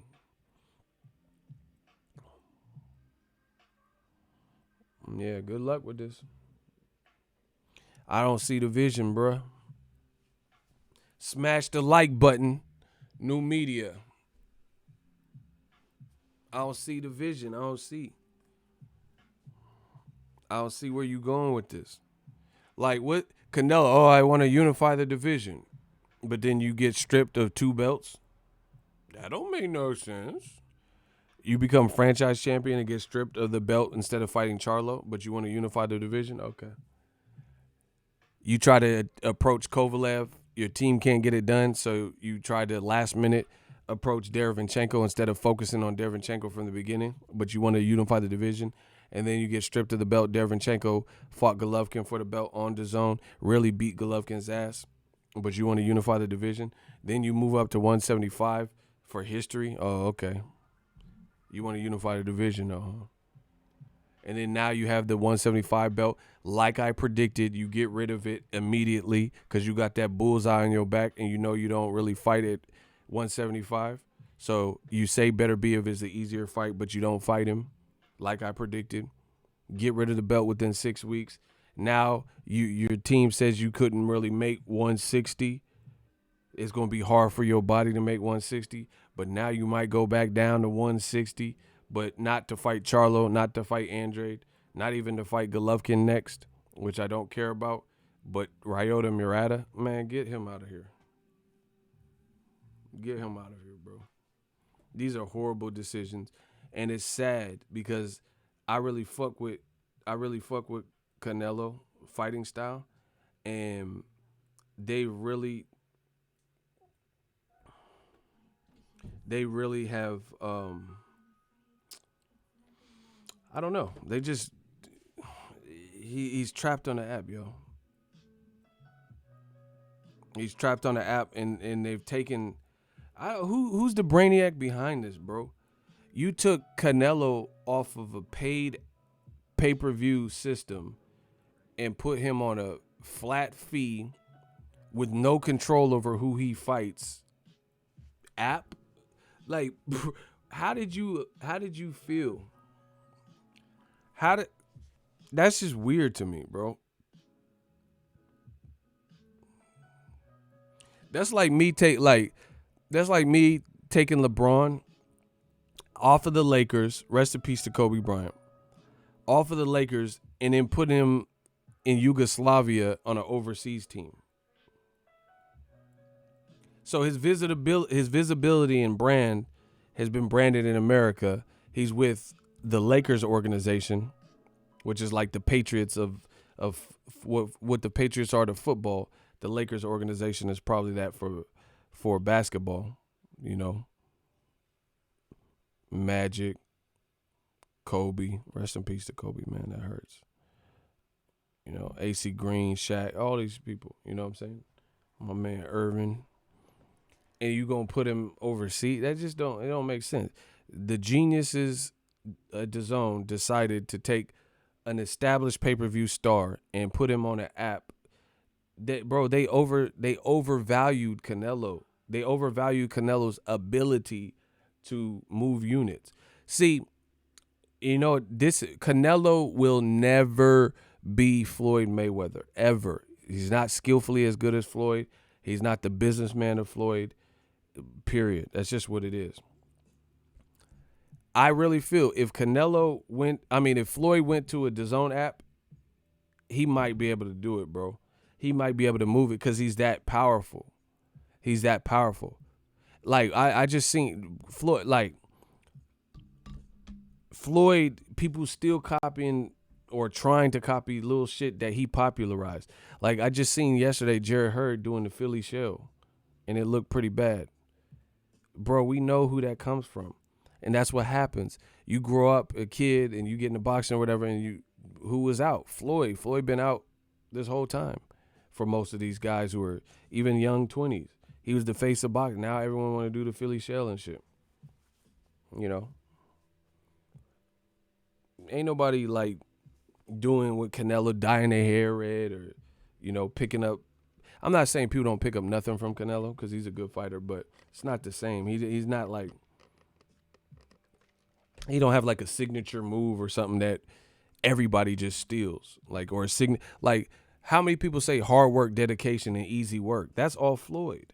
Ain't nobody was saying easy work before Floyd.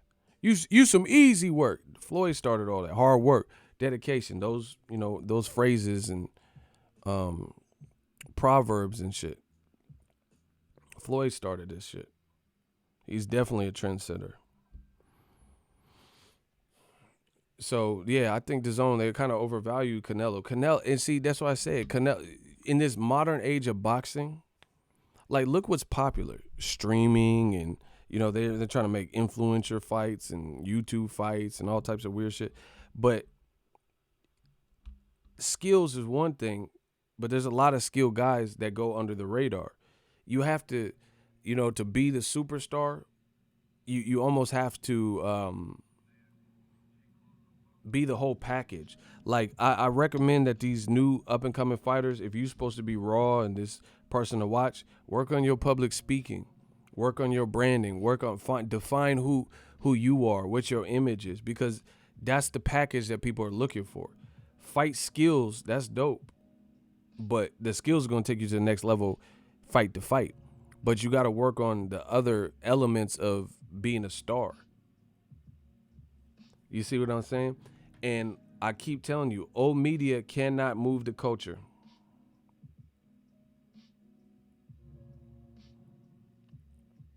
New media can move the culture. Old media can't. Because old media, they say whatever. They say whatever, but at the end of the day, notice the guys that they tell you that they're the nicest and this and that, they never really become household names like that. Like old media will tell you. They'll say this guy is insanely popular, but then they don't sell, like Lomachenko. Good fighter, yes.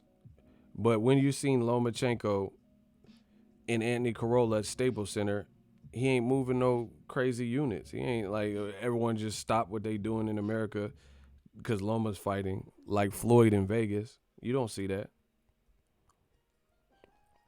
And then the people they hate, like Tank Davis, Errol Spence, AB, they start making a huge splash. Obviously Floyd, Wilder. So it's just, this shit don't add up, man.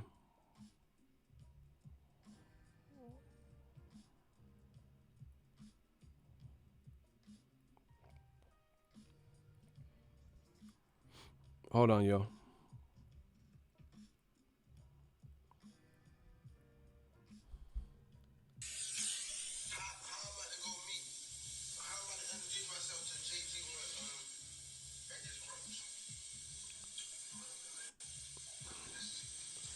So Tank posted this little joke about how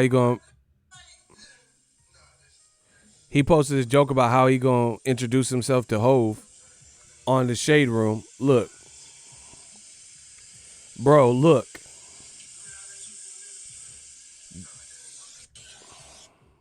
Bro, it's over. New media, digital mob. Let's get it. Gervonta Tank Davis posted a video on his Instagram live or whatever, or Instagram story, about how Rock Nation was having a brunch and how he was going to, I guess he got invited or whatever, how he was going to introduce himself to Hove. And he was just joking around and giving different like attempts and to meet Jay-Z. That shit on the Shade Room got 2.4 million views just off a little jokey joke video. You see what I'm saying? They keep telling you who's a Chocolatito and Lomachenko and Golovkin. Bro, old media is dead, bro. That's just all I got to tell you. They say, oh, nobody knows Tank and, bro, he sucks and stuff. But Tank is the culture. Wilder's the culture. You don't see, I see people using rap songs and quoting Wilder and saying Wilder's name in the bars and Tank Davis and rappers walking out with Tank Davis. Bro, he's the culture. Ain't nobody using Tyson Fury and Lomachenko in rap bars and rap battles and shit like that. This man, Tank, did a joke video on Instagram that the Shade Room just posted. And the reason why this is important is because if Tank is getting 2.4 million views on the Shade Room ain't got nothing to do with boxing per se. They don't just sit around and post boxing clips. So that means he's reaching a different market and he's known about beyond the niche of boxing. He's transcending pure boxing fans, because non-boxing fans that go to the Shade Room are watching the video and or knowing who he is already or being privy to Gervonta's brand. Tank, I was at the fight, bro. Shaq was there. Talked to him briefly as he was walking out. Holyfield went, you know. Lil Baby was there. Lil Kim. All the Lils was there. Every Lil. All the Littles was there. Tay-Rock had a fire Wilder bar. Loaded Lux did a song about, you know, to this day. Man, these dudes is the culture. Again, new media. We control the narrative and we move the culture. That's it. You see Joe Rogan talking about Wilder posting his knockout. When Wilder knocked out Luis Ortiz in the second fight, Joe Rogan posted like 3 posts about it. Bro, he's reaching a different fucking market. That's what you don't see this, what I've been telling y'all? He's reaching a different market because Joe Rogan doesn't just have all boxing fans. That's what happens when you can transcend more than just your sport. Lomachenko don't transcend more than just boxing by and large. Ain't nobody talking about no Lomachenko on you know, something outside of boxing. Like for a battle rap, they're using battle rap bars and putting Wilder. So obviously if the crowd's like, ooh, you have to know who the fuck Wilder is to get a reaction out the crowd.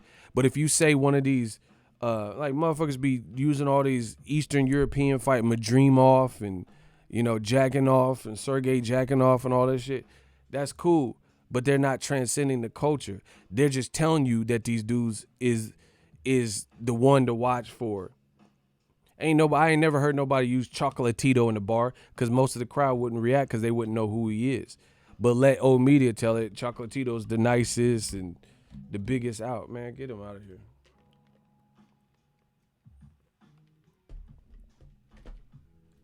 Get him out of here. Like I said, old media, they can't move the culture. I can. We can. We got this.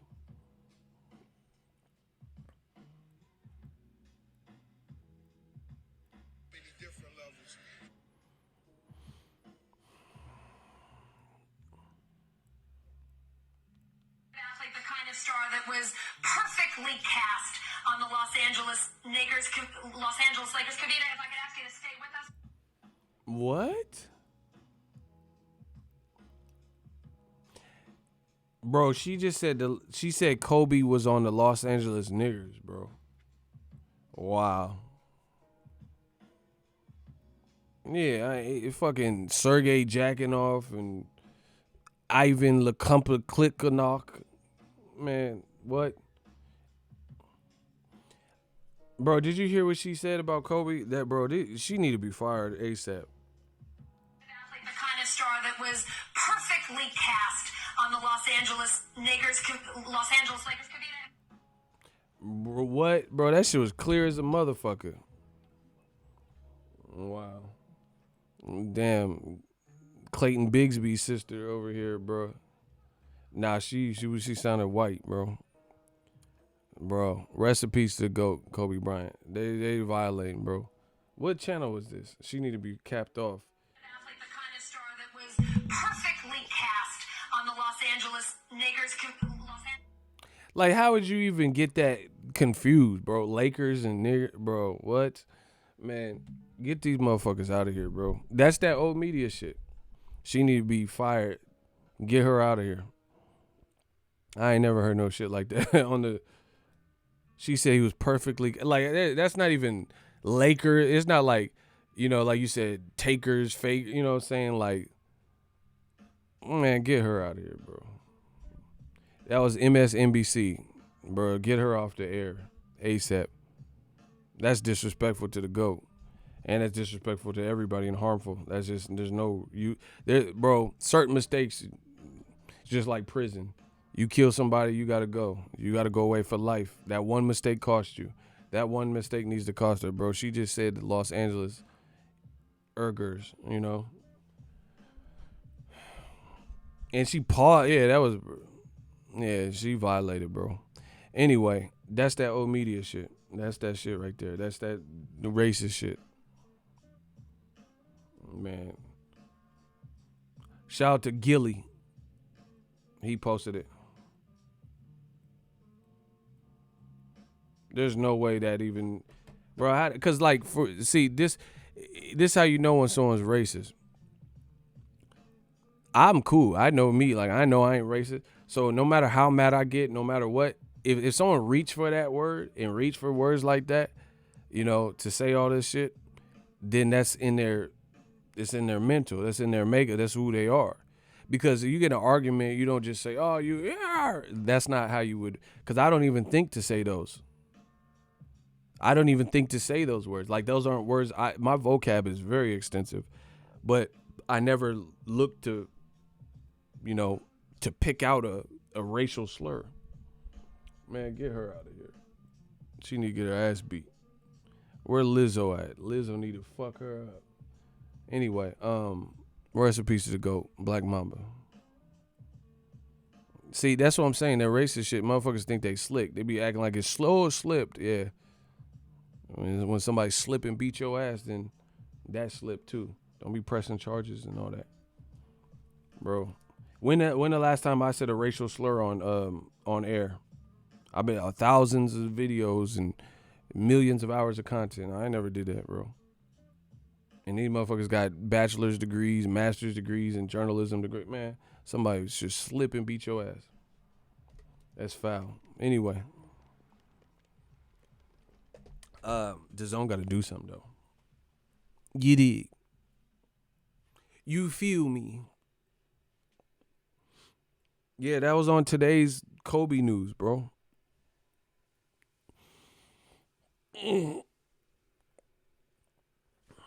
Bro, I don't even see how you an N word versus an L word, bro. That's whatever.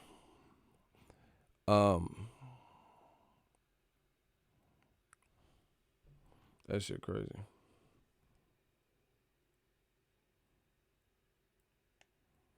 No, that wasn't a while ago. It's about the helicopter shit. Athlete, the kind of star that was perfectly cast on the Los Angeles Lakers. Kavita, if I could ask you to stay with us, we're gonna athlete, the kind of star that was perfectly cast on the Los Angeles Lakers. Kavita, if I could ask you to stay with us, we're gonna. Yeah, it's showing on screen all the shit with the Kobe shit. So that's not no old clip or whatever the fuck y'all talking about. Anywho, new media, we control the narrative. We run this shit. How you pause and still slip? Man, get this bitch out of here, bro.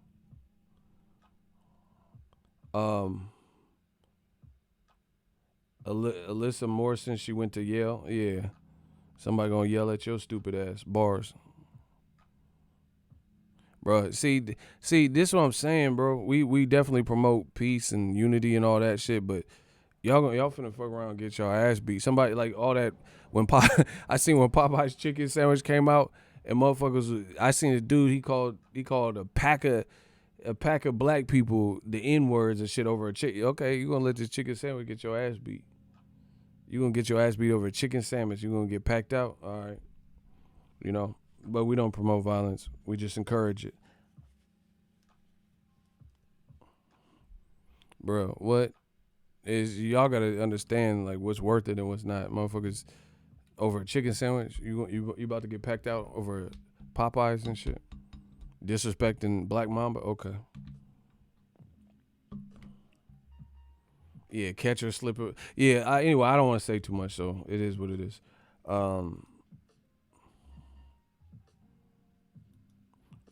That shit crazy. Why would they put that in the teleprompter anyway, though? Even if that was the case. So either way, somebody need to get fired. So that's the latest. I'm gonna answer 3 questions before I get off. Put Q&A, any combination of that. I'm gonna answer 3 questions before I get off. I might do another live stream later. I don't know, cause I'm just gonna I got some stuff to do. But I'm gonna answer 3 questions before I get off.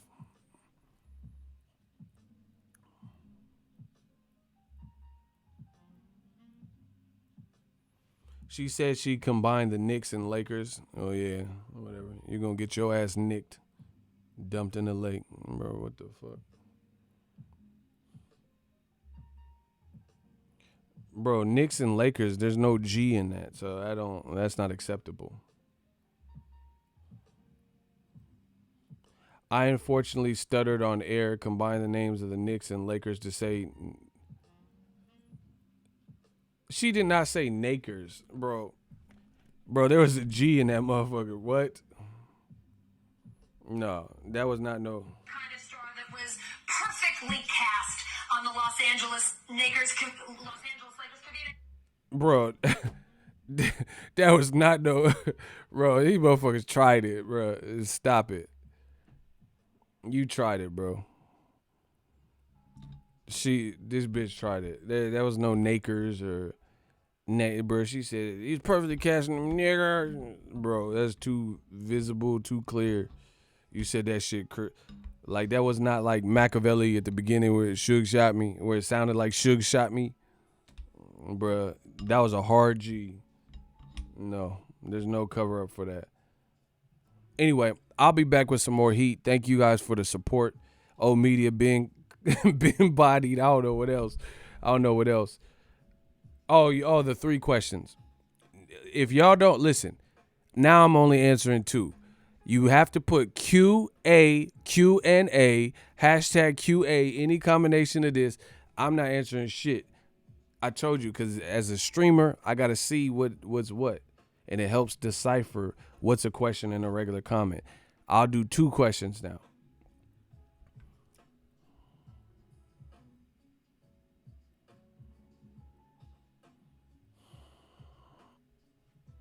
Yeah. Yeah, she didn't say no nakers or whatever. All right, I'm about to get out of here. It's taking too long. Rest in peace to the GOAT, Black Mamba. You're forever in our hearts. We working. Oh, media gotta go.